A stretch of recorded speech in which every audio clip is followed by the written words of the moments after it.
voilà notre chère France. Donc on est trop ravis de t'accueillir ici. Depuis le temps que j'étais venue te voir en dehors, c'était magnifique les deux interviews que j'ai fait avec toi. Et puis t'arrêtes pas d'inspirer les gens par rapport à tes voyages que tu as fait.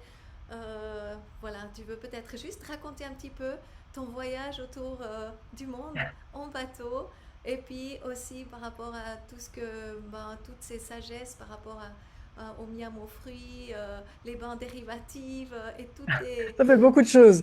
tes petits comme ça, tu vois, de vraiment résumer la quintessence de ta vie, de ta joie, de ta... Voilà, avec joie, si tu veux partager En ça aussi. fait, en fait que je trouve intéressant, c'est que les voyages, on dit que ça forme la jeunesse, on dit des tas de choses comme ça, mais il y a des gens, moi j'ai connu des gens qui ont fait le tour du monde comme moi, avec des enfants comme moi, et mais quand ils sont arrivés de l'autre côté, ils n'avaient pas changé. Mhm. Et ils étaient les mêmes.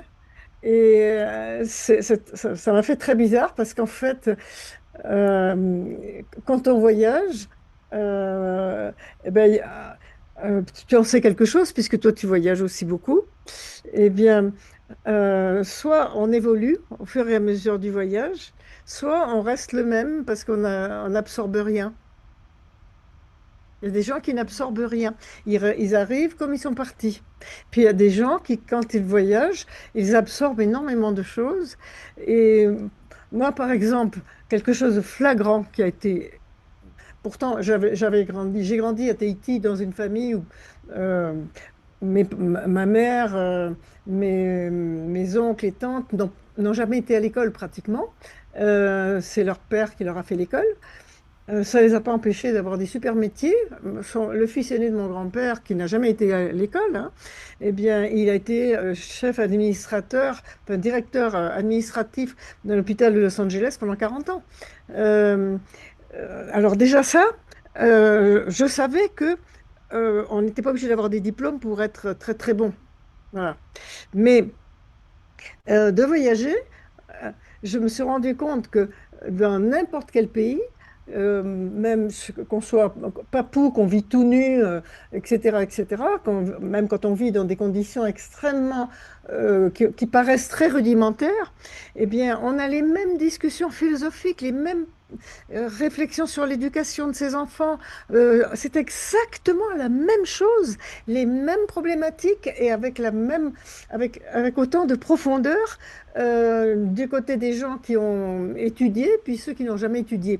Or, ce que nous a montré le Covid, là par exemple, c'est que ceux qui ont été les plus intelligents pour se protéger, c'est les gens qui avaient le moins été à l'école. C'est-à-dire ceux n'ont pas été formatés à obéir. C'est ceux, massivement dans le monde, en Afrique, il y a 3% de personnes qui ont été vaccinées, en Inde, pareil. Euh, les gens se sont protégés. En Inde, les familles se sont enfuies dans les bois, en caillassaient les équipes de l'OMS. On ne nous le raconte pas, ça, mais c'est la réalité. Est-ce qu'ils ont protégé leurs enfants? Donc, euh, ça m'a fait réaliser que l'école, c'est une bonne idée, mais enfin, l'idée en soi, elle est bonne. La manière de le faire, elle est moins bon, elle est moins bonne. Mais l'école est une bonne idée, apprendre des choses, mais elle a enlevé le bon sens. Les gens ont perdu le bon sens et ils ont perdu l'instinct de survie. Le confort, etc., fait perdre l'instinct de survie. Ils ont aussi perdu quelque chose d'extrêmement important, c'est leur connexion à l'univers, c'est-à-dire de remercier chaque jour le miracle d'être vivant. Chaque jour, il est normal quand on se réveille de remercier le ciel d'être vivant.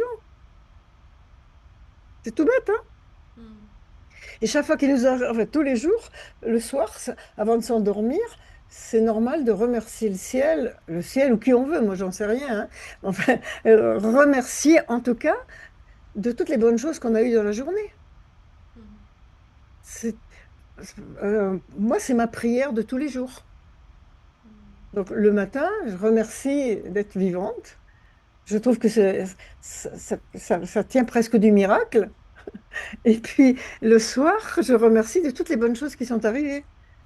Parce que là, France, j'aimerais juste te poser la Tu vois? question parce que justement, tu m'entends? Vous m'entendez? C'est très important. Quand je fais une conférence, avant de faire la conférence, je me recueille. Pendant 10 minutes, je ne veux pas qu'on me parle. Je demande simplement qu'on me fasse dire ce qu'il y a de mieux pour les gens qui sont présents. Et je travaille sans support, sans plan. C'est jamais dit la même chose, jamais, jamais. Mais à chaque fois, il y a quelqu'un qui vient me dire, ah, vous avez dit une phrase, il fallait que je l'entende aujourd'hui. Et moi, j'ai pas fait exprès. Mais j'ai simplement demandé. euh, Moi, j'appelle ça le ciel, j'appelle ça ceux qui m'aiment. Je sais pas, ça a pas, euh, ça n'a pas beaucoup d'importance, mais je demande qu'on me fasse dire ce qui est important de dire à ce moment-là. Tu vois, je prépare pas le texte d'avance. Oui. Donc, tu vois, Est-ce que tu peux te... tu parlais de l'amour et de la gratitude. Eh bien, c'est exactement ça, quoi. Tu vois? Et même, je racontais hier dans un Zoom que quand je naviguais, par exemple, une fois, il fallait vraiment que je dorme. Je savais plus du tout où on était, plus du tout, du tout. Il fallait absolument que je dorme. Et j'ai décidé de dormir pendant 1 heure. Et dans mon sommeil, j'ai rêvé que j'étais dans l'eau et que je voyais le bateau comme dans une radiographie. C'est-à-dire que je voyais mon corps, je voyais le corps de mes enfants, et je voyais ça comme dans une radiographie. Voilà. Mais avant de m'endormir, qu'est-ce que j'avais fait? Je m'étais mise à genoux entre les couchettes de mes enfants et ma couchette, et j'avais prié pendant quelques instants que tous ceux qui m'aiment me réveillent quand ça serait nécessaire. Tu vois? Voilà, c'est tout. Et puis, dans mon sommeil, j'étais dans l'eau à la poitrine. Je ne me sentais pas mouillée, mais j'étais dans l'eau et j'étais posée, j'avais les pieds sur un récif en haut de fond, enfin un récif de fond, et je voyais le bateau comme dans une radiographie, et je disais 70 centimètres, ça passe, 70 centimètres, ça passe. Et je sais que dans mon rêve, j'ai dit ça au moins 10 fois, 15 fois, 70 centimètres, ça passe. Quand je me suis réveillée, il était 11 heures du soir, la nuit, j'ai sauté sur le pont pour voir si on était au-dessus d'un récif, puis je voyais rien qui ressemble à un récif. Mais j'ai quand même noté mon rêve dans le livre de bord parce que mon rêve était tellement puissant que je l'ai marqué. Et ça faisait 1 semaine que je ne pouvais pas faire le point, je ne savais pas où on était. Et on était en mer de corail. Et ce jour-là, il y a eu le soleil, j'ai pu faire des hauteurs égales. Et à midi, j'ai pu savoir où on était. Et j'ai vu que dans la nuit, on avait traversé un récif qui faisait 15 kilomètres de long et 7 kilomètres de large. Waouh, Tu vois? waouh. Et ben, je remerciais le ciel. Tu vois? Mais, euh, et ça, je ne l'ai jamais raconté jusqu'à ce que l'amiral François Bellec, qui a écrit l'histoire de la marine française et qui m'a consacré un chapitre, parce que je fais partie de l'histoire de la marine française maintenant, eh bien, il m'a dit que des commandants de la marine, je lui ai raconté ça, et il m'a dit que des commandants de marine lui avaient raconté des rêves similaires dans des situations difficiles. Et du coup, maintenant, j'ose le dire. C'est vraiment Mais la guidance, hein? sinon, je n'osais pas trop le dire parce que on peut se dire, elle est complètement folle, quoi. Ouais. Tu vois? Mais c'est intéressant. Et là, c'est toujours pareil, tu remercies le ciel à chaque fois. Donc, voilà, nous sommes dans une époque fabuleuse où ces choses peuvent être dites. Tu vois? Alors, Donc, j'aimerais... Alors, là, on m'entend? On m'entend? oui, oui, D'accord, super. Marie, France, ce que je trouverais très intéressant aussi, parce que peut-être veux-tu nous divulguer ton âge? 84 ans. C'est magnifique. Et tu es tellement dynamique. C'est Hein? impressionnant. Est-ce que tu sens une grande différence avec avant par rapport à ton énergie? Bah, je vis comme à 40 ans, hein. Je, pas, je, je travaille, j'ai ma société, je fais vivre 4 personnes. Non, j'ai une vie normale, hein. Waouh. Et tu as C'est, tu trouves que tu as... il y a des trucs que je fais plus parce que, enfin, que je fais plus. Non, il y a rien que je fais plus vraiment. Je vais toujours glisser sur les vagues, je fais toujours du vélo, je travaille autant.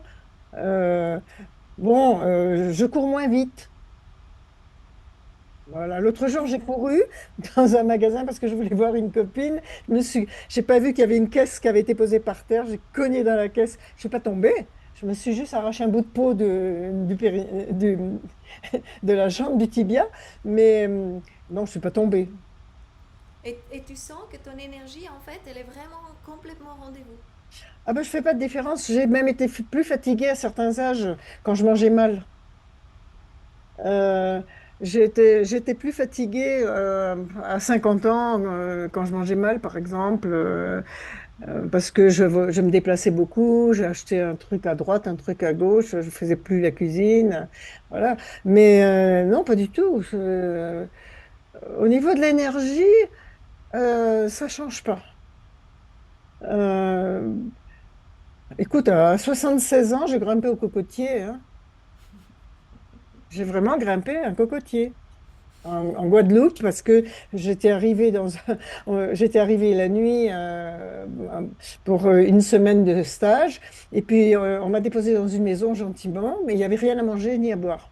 Alors, comme j'avais repéré des cocotiers dehors, dans le noir, là, en passant, je me suis dit, bon, et j'avais vu qu'il y avait des entailles qui permettaient de monter plus facilement. Donc, je suis montée au cocotier, j'ai décroché des cocos, je les ai jetés en arrière de moi parce que je savais ce qu'il y avait derrière. Euh, Après, dans la maison, j'ai trouvé pour le dépioter, parce que c'était un coco vert avec sa peau, je ne sais pas si tu imagines hein, ce que ça représente. Donc, j'ai trouvé une lame d'un vieux grand couteau, mais il n'y avait pas de manche. Donc, j'ai piqué, arraché. Enfin, j'ai mis à trois quarts d'heure avant d'arriver jusqu'à à la noix. J'ai fait des trous pour boire l'eau. Après, j'ai cassé le coco pour manger ce qu'il y avait dedans. Puis le lendemain matin, pour le petit déjeuner, ben, je me suis dit, ben, je vais faire pareil. Donc, je sors et qu'est-ce que je vois? Ben, c'est que les deux cocotiers, ils étaient sur le bord d'un ravin. C'est-à-dire que mais j'avais pas vu dans le noir. Alors, je me suis dit, bon, puisque je suis montée, hier soir, je peux remonter aujourd'hui. J'ai pas regardé le vide. Je suis montée, j'ai pris mes cocos. Et il y avait des travailleurs qui passaient par là, qui m'ont regardé. Ils n'avaient jamais vu ça, une bonne femme dans un cocotier. Ah, quelle belle histoire, merci, merci. Mais Trop beau. voilà, parce que comme je l'avais fait la veille, je me suis dit, bon, moi, je dois pouvoir le faire pareil, tu vois. Mais je peux dire, je montais en fermant les yeux pratiquement. C'est génial. Tu veux bien nous expliquer aussi un petit peu, puisque tu viens de dire que ça, donc notre bien-être, notre énergie et notre santé a beaucoup à voir avec justement ce qu'on mange. Tu as inventé Miam aux fruits. Tu veux bien nous raconter un petit peu, voilà, ton secret là derrière. Ben, le miel aux fruits, en fait, il existait en Polynésie depuis toujours. Et quand j'ai vu la préparation cousmine, ben, je l'ai essayé pendant quelque temps. Et puis un jour, Kousmine a dit, le plus important dans cette préparation, en fait, ce sont les fruits, l'huile et les graines. Et là, je me suis dit, bah, ça, c'est notre une préparation à nous. Et je peux vous dire d'ailleurs que depuis, le groupe des médecins Kousmine, le groupe Kousmine des médecins qui font la méthode Kousmine, mais chaque année, ils se réunissent pendant 3 jours pour des conférences. Ils m'ont fait venir en me disant, on a changé, on ne donne plus la préparation Budwig, on donne le miam aux fruits. Parce que c'est beaucoup plus digestible, c'est beaucoup plus intéressant parce qu'il n'y a pas de produits laitiers et il n'y a pas de céréales. C'est beaucoup plus logique, en fait, parce que ce n'est que du fruit.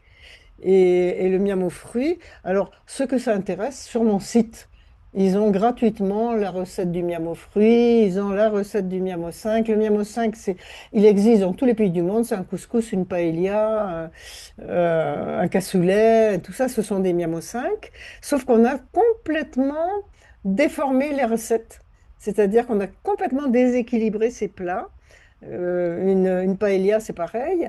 Dans une paella, il n'y a pas un plateau de fruits de mer, il y a une gamba par personne. Il y a une poignée de fèves. Il y a beaucoup de légumes dans une vraie paella. Dans un vrai cassoulet, il n'y a qu'une cuillère à soupe de haricots. Il n'y a pas une platée de haricots. Et il y a beaucoup de légumes. Et puis il y a une rondelle de saucisse. Il n'y a pas un plateau de charcuterie. Vous voyez, on a complètement déséquilibré, alors qu'à l'origine, c'est très intéressant. C'est ce qui permet de nourrir le plus de monde avec la même quantité d'aliments. Donc au niveau économique, c'est très intéressant. Et puis au niveau alimentaire, ça permet au corps la fabrication de graisses brunes qui ont 18 fonctions, qui sont en sommeil si on est en état inflammatoire. Ça veut dire que si on ne fait pas de bain dérivatif, ça ne fonctionne pas. Parce qu'il n'est pas du tout naturel d'avoir le derrière au chaud, enveloppé tout le temps. Aucun mammifère n'a le derrière au chaud toute la journée. Donc, et les humains, en France, n'avaient pas le derrière enveloppé comme ça. Les femmes n'avaient pas le derrière enveloppé jusqu'à ce qu'on crée les jeans et les colos. Quand j'avais 15 ans, en montagne, les filles, on avait des jupes en laine. euh, on avait des jupes très épaisses. Il y avait même une jupe qu'on appelait la jupe chalet, qui était très chaude. On avait des chaussettes. On n'avait pas de collants. En ville, les femmes, elles avaient des bas avec des porte-jartelles et elles avaient de l'air frais dans l'entrejambe.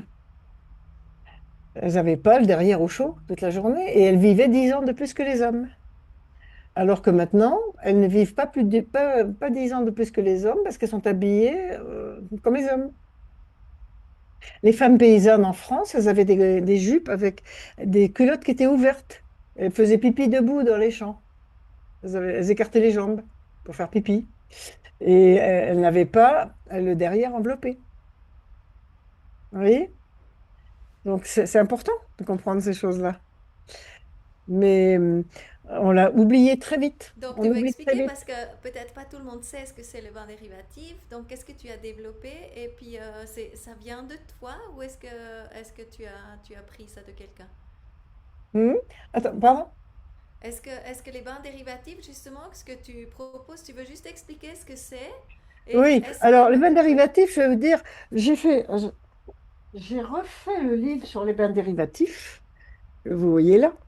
Moi, je vous le recommande. Vous allez voir pourquoi. Parce que dès le premier chapitre, en fait, je resitue le bain dérivatif dans son histoire. Le premier chapitre, c'est quand j'avais 8 ans. Quand j'avais 8 ans, j'étais à Tahiti. C'était en 1950. Il n'y avait pas d'avion. Il y avait un bateau qui passait tous les 2 mois. Pas beaucoup d'antibiotiques. Pas de climatisation. Ça veut dire que à l'hôpital, si on opérait quelqu'un, le risque de la septicémie était très élevé parce qu'il faisait chaud. C'est un pays tropical. Et j'ai eu une crise d'appendicite et le médecin-chef de l'hôpital était un militaire. Et les militaires, en général, ils ont beaucoup voyagé et ils ont vu beaucoup de choses. Ils savent beaucoup de choses au niveau médical que ne savent pas les autres médecins, parce qu'ils ont vu des coutumes, des habitudes dans d'autres pays. Et le médecin-chef de l'hôpital a dit à mes parents, si je l'opère, il y a un risque sur 2 de septicémie. Donc, on va faire autre chose. Il a donné à mes parents une poche rose en caoutchouc rose avec un bouchon énorme en aluminium. Il a dit à mes parents, mes parents n'avaient pas d'électricité, il n'y avait pas de frigo, pas de congélateur. Il a dit à mes parents, vous allez aller à la brasserie qui avait un groupe électrogène, la brasserie qui faisait la bière. Vous achetez un bloc de glace. Alors mon père avait construit une glacière. Il a acheté un gros bloc de glace et avec le pic à glace, il cassait la glace et il remplissait la poche. Alors ça faisait des morceaux pas très agréables, hein. Et il a dit à mes parents, vous mettez de la glace 24 heures sur 24 pendant 12 jours. Et pendant 12 jours, et je pouvais boire des tisanes, du bouillon de légumes, mais c'est tout. Je n'ai pas mangé. Et 12 jours plus tard, j'allais très bien. Et on ne m'a jamais enlevé l'appendice. Même dans mes navigations, tous les navigateurs se faisaient enlever l'appendice par peur de la crise d'appendicite. Moi, je ne l'ai jamais fait enlever. Donc, je l'ai toujours, hein. Donc, je savais déjà qu'en mettant de la glace dans l'entrejambe, on n'avait pas de fièvre et on pouvait nettoyer l'appendice. Il le savait. Donc le bain dérivatif, c'est exactement ça. C'est réactiver le fascia qui enveloppe tout. Et c'est d'ailleurs parce qu'on ne fait pas de bain dérivatif qu'on peut avoir une crise d'appendicite. Quand on fait des bains dérivatifs tous les jours, on ne peut jamais avoir de crise d'appendicite. Parce que le fascia qui est autour de l'appendice vibre et vide en permanence l'appendice. C'est aussi simple que ça. Et combien de Donc temps le bain dérivatif, la fraîcheur dans l'autrejambe, quand on vit nu, en Papouasie, les gens ils vivent nus. Moi j'ai vécu en Papouasie, j'ai vécu en Mélanésie, les gens vivent nus. Ils ne vous sautent pas dessus, hein. C'est dans les pays où on vit nu qu'il n'y a pas de viol, qu'il n'y a pas de, il y a pas il y a pas de pédophilie, il n'y a pas de choses comme ça. Quand on est nu, on est fragile, extrêmement fragile. Donc on ne peut pas agresser les gens quand on est nu. C'est impossible. Donc la vie dans les pays où les gens sont nus est beaucoup plus respectueuse des autres que là où les gens ont des vêtements, hein. Mhm. Parce que le vêtement sert un peu de carapace. Et donc, en Papouasie, en Mélanésie, là où ils vivent nus, ils n'ont aucun problème de santé, hein. Ils n'ont pas de maladie dégénérative, rien du tout. Donc quand on vit nu, on a la transpiration qui glisse le long du corps et qui va se concentrer là où il y a des poils, dans l'entrejambe.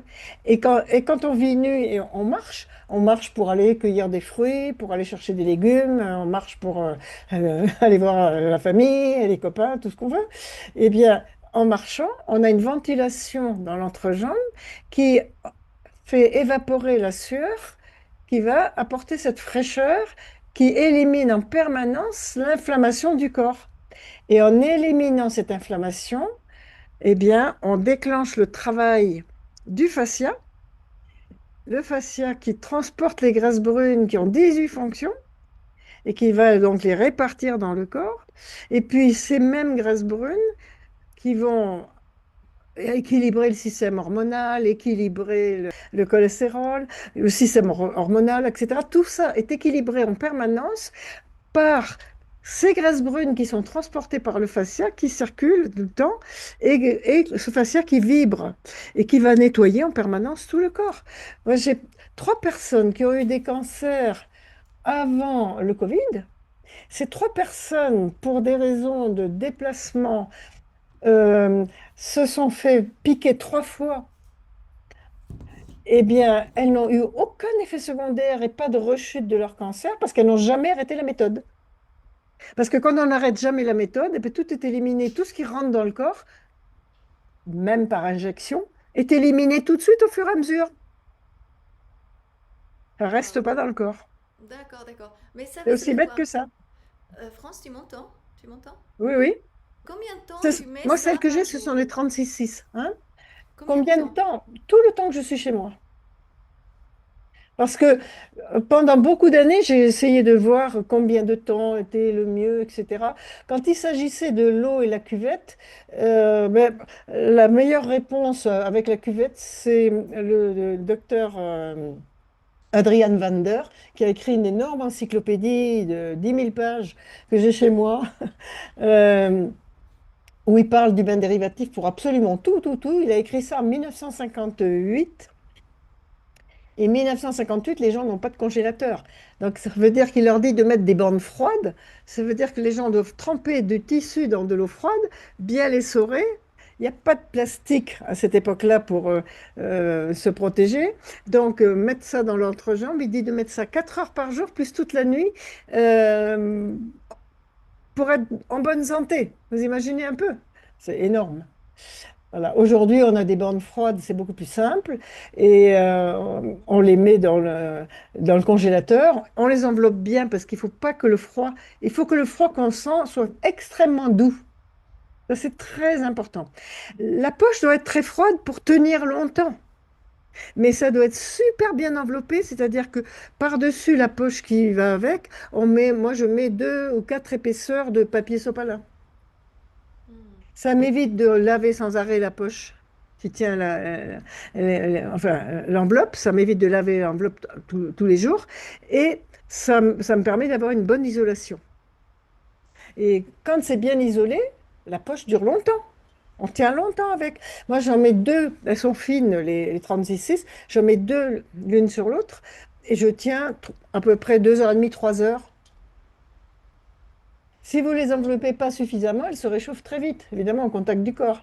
Par contre, si vous les enveloppez beaucoup mieux, elles diffusent un froid très très doux pendant des heures. Hmm. Donc ça vaut vraiment la peine. Et c'est beaucoup mieux que les poches en gel, parce que les poches en gel, elles se réchauffent très vite, alors que les poches qui ne sont pas en gel, et quand elles sont bien couvertes, elles tiennent beaucoup plus longtemps. Et France, tu m'entends, hein? Est-ce que tu as aussi dit quand les personnes ont des infarctus ou comme ça, la Pardon, poche, les personnes qui ont... qui ont des infarctus ou des Oui, ah ben problèmes de cœur? c'est super important. On peut sauver quelqu'un qui a un infarctus. Quelqu'un qui a une crise cardiaque. Et un jour, il y a une nana qui fait beaucoup de... bod- euh, ah, comment on appelle ça, enfin, beaucoup de gym. Elle, c'est pas du bodybuilding, mais elle fait beaucoup de sport. Elle fait des concours. Et elle est médecin de SAMU. Et un soir, à 9h30 du soir, elle m'appelle en me disant, j'ai un type qui a une crise cardiaque. Euh, j'ai des poches froides, tu crois que j'en mets une? J'ai dit tout de suite, par-dessus le pantalon, hein, immédiatement. Elle me rappelle une demi-heure plus tard, elle m'a dit, c'est plus rapide que la ranimation. Elle m'a dit, parce que le temps d'installer la ranimation, le gars, il était assis. Ça a été instantané. Donc, si quelqu'un a une crise cardiaque, même si vous n'avez pas de poche froide, vous prenez même un paquet de frites congelées dans le congélateur, vous les mettez dans l'entrejambe et vous sauvez la personne.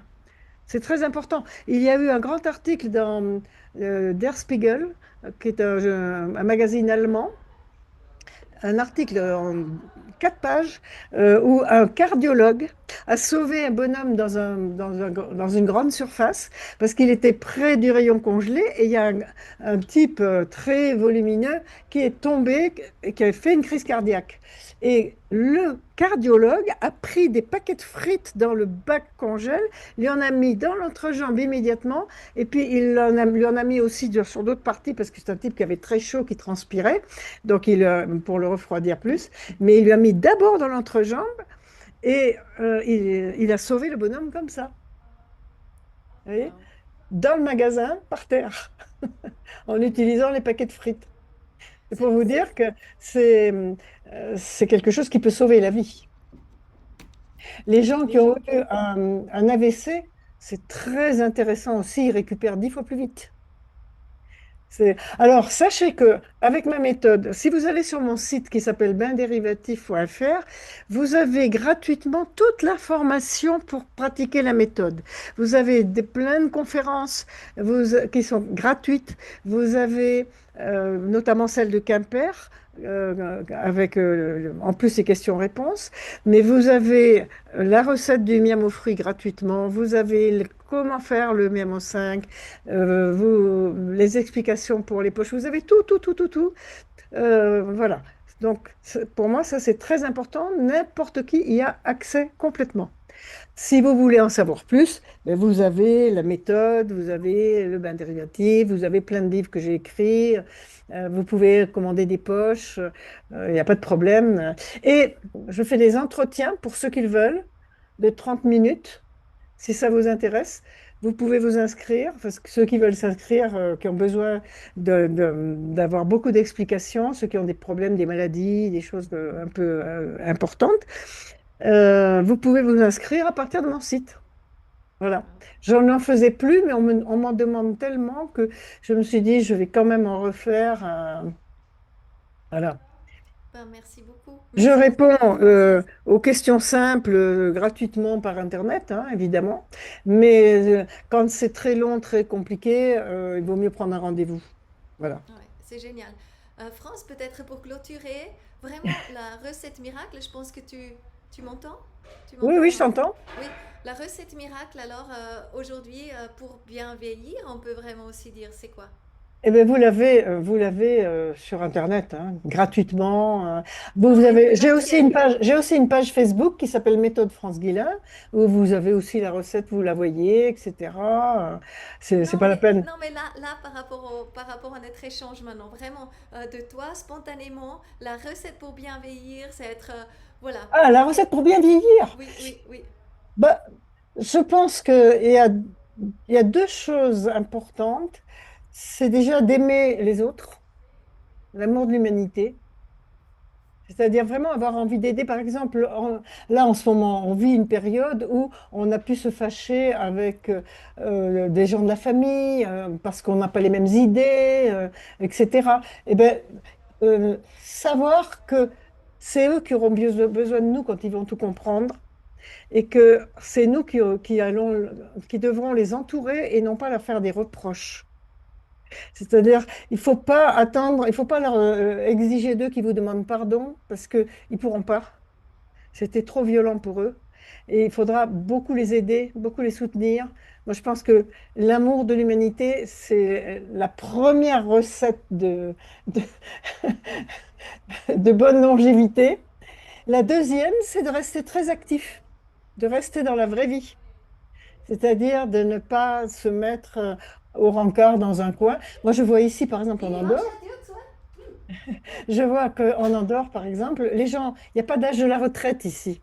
Donc les gens travaillent très tard. Ils ne sont pas obligés, mais ils peuvent prendre la retraite quand ils veulent. Donc on ne les met pas à la retraite à cause de l'âge.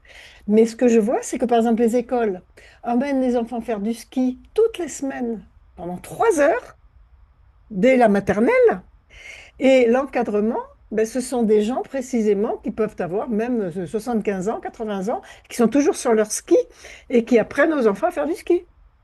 Donc il y a beaucoup de façons d'être utile, mais il faut vraiment, moi je pense que euh, nous sommes faits pour nous aider les uns les autres.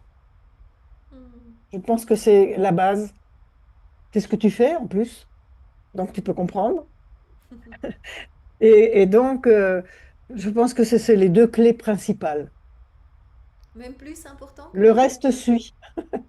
Le reste suit. Mhm. Alors Mhm. évidemment, quand on a envie d'aider les autres et qu'on aime les autres et qu'on a envie de les voir longtemps, eh ben, on fait attention de ne pas se démolir en mangeant mal. On fait attention d'éviter de fumer, d'éviter de boire trop d'alcool, etc., etc., quoi. Voilà. Et plus on va vers une bonne alimentation, plus on se maintient en bon état, évidemment. Mais moi, ce qui m'intéresse, c'est pas d'arriver à 100 ou 120 ans. C'est pas ça ce qui m'intéresse. Ce qui m'intéresse, c'est d'aller jusqu'au bout en vivant pleinement. Voilà, c'est ça qui m'intéresse. C'est parce que si c'est pour être sur un fauteuil roulant, ça m'intéresse pas du tout. Voilà. En tout cas, OK? tu es un magnifique exemple, vraiment, C'est bon? France. Un grand, grand merci pour ce partage du cœur. Comme ça, tu es merveilleuse. Merci pour l'inspiration que tu es, vraiment. Eh bien, merci à vous tous, hein. Et puis, on continue tous comme ça, hein. Est-ce que vous vivez où, France? Là, depuis 8 ans, je suis en Andorre parce que j'ai des enfants à Alicante, en Italie, en Suisse et à Paris. Donc, je suis à équidistance de tout le monde. Et puis c'est un pays que je trouve merveilleux parce que c'est comme une île au milieu des montagnes. Et ici, il y a une tranquillité fantastique. C'est-à-dire qu'on a vraiment, il y a aucune délinquance. Absolument aucune délinquance. Moi, combien de fois j'ai laissé ma portière, enfin, ma voiture ouverte avec ma carte bleue qui se voit.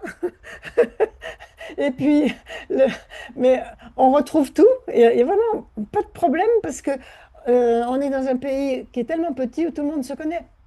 Et alors, j'ai eu la chance de venir ici avant qu'il y ait l'afflux actuel de Français qui fuient la France. Et donc, j'ai emprunté pour créer ma société. Vous vous rendez compte? Donc, j'avais pas besoin d'avoir beaucoup de sous pour venir ici, du tout. Ce qui les intéressait, je suis rentrée dans un moment où ils faisaient rentrer des gens qui s'intéressent au sport. Alors, j'ai eu une vie très sportive.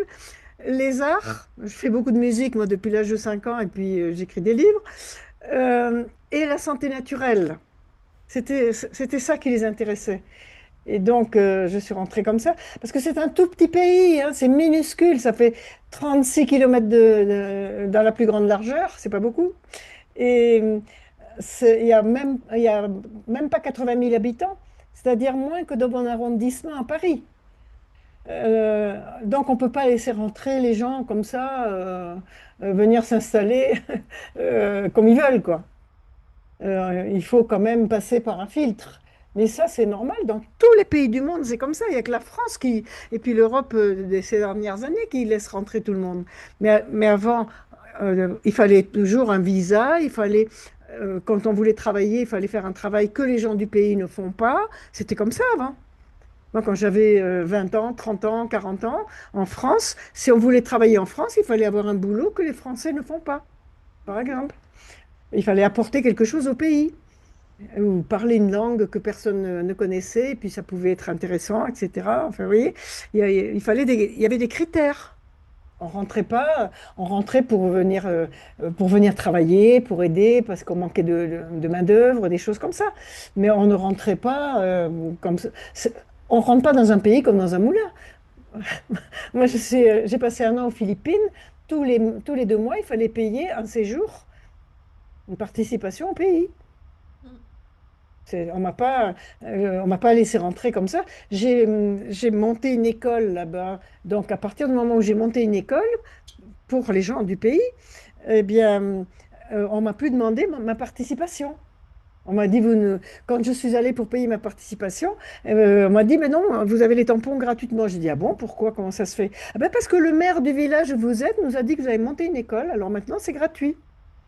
Voilà. Et c'est C'est gratuit toute la vie génial. pour vous et vos C'est enfants. génial. Vous voyez? Ouais, ouais.